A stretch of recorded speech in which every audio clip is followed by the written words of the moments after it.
Hi guys, my name is Jay Yang, and today I'm going to help you guys learn how to use WileyPLUS to study for your exams.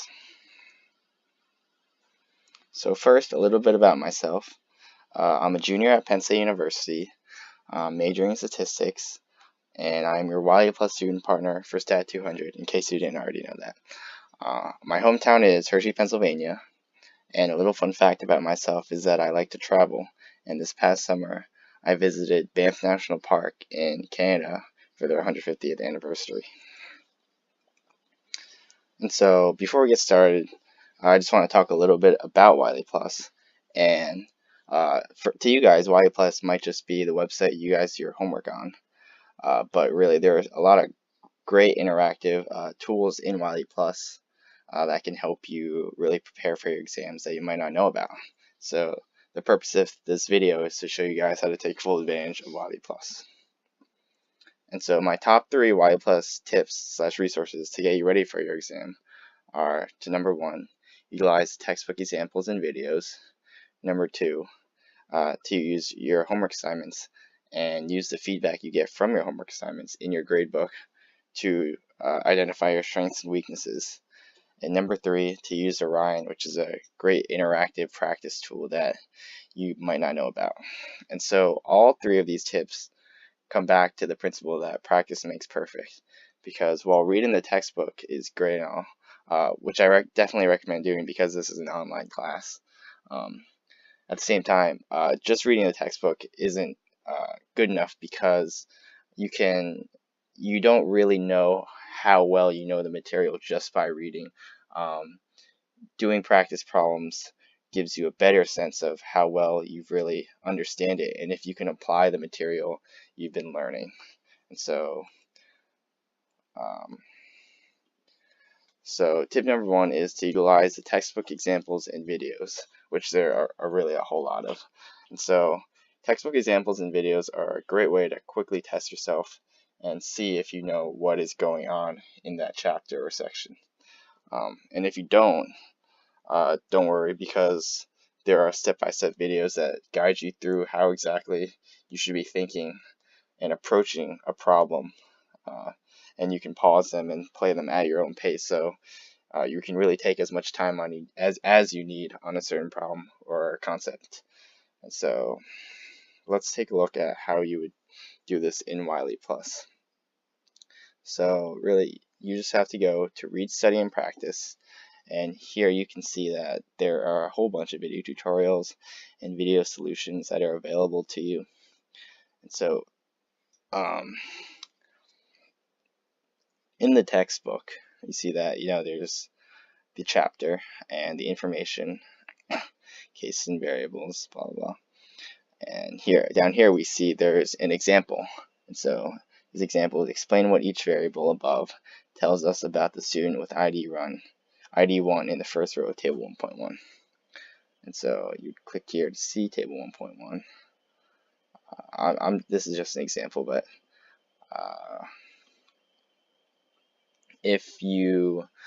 so down here, there's a solution to this problem. And if you got that, that's great. You can move on. But if you didn't understand that and you want to see how they approach this problem, you would click here on the video solution. And there are video solutions for basically every example problem in the book that are like a minute or 2 minutes long, so not too long at all. But they give you a good idea of how you should be doing a problem and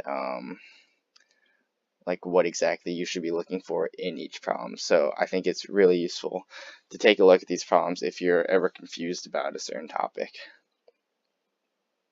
And along with that, there are actual practice problems aside from the ones in the book that you can use. They're kind of like homework problems in a sense, but they're not graded, right?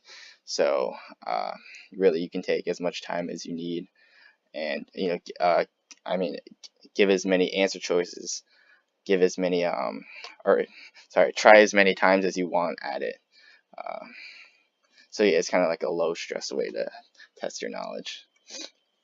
So tip number 2 is to look at the assignments and your gradebook. And so your assignments are a chance for you to apply everything you've learned, uh, with the added incentive of getting points. Um, I know that's a huge thing. Some people just look at their grade, and not don't pay full attention to what is actually going on in the problem.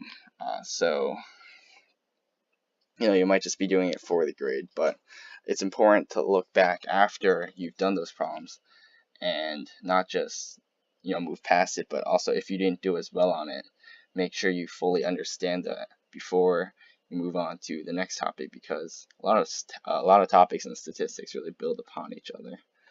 And so in your grade book, you can see how well you've been doing on certain topics. So here, I haven't done any of these problems because I've already taken this class, but it would tell you how well you did on a certain section or certain problems.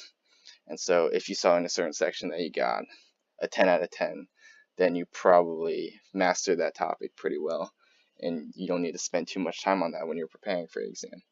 But if you see a certain section where you say you got a 4 out of 10, now you know that topic is something that you need to put a little more work into, and you can actually go back to that assignment and review the problems and see which ones you got wrong, and based on that, go back to your textbook, which you talked about before, in the read, study, and practice, and go to that certain section and work on those problems. And obviously we have the video solutions as well that guide you through how exactly to do those. And my third tip is to use Orion.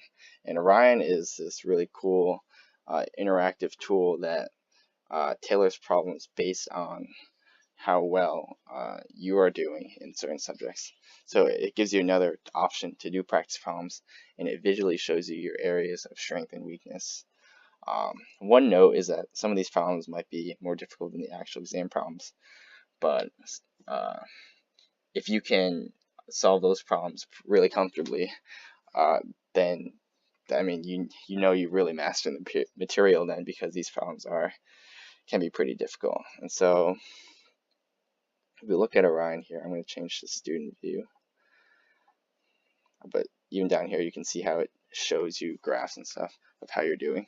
And so over here you can see how well you're doing on like the specific topics, not just the chapter, but the specific things in that chapter.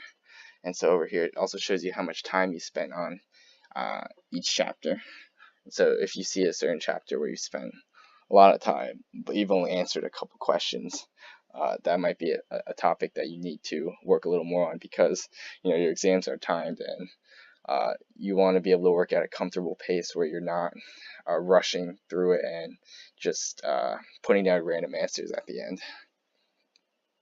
And so hopefully these tips were helpful, and you learned a little something new about WileyPLUS that you didn't before, because in WileyPLUS there really are a lot of great tools that you can use to prepare for your exam.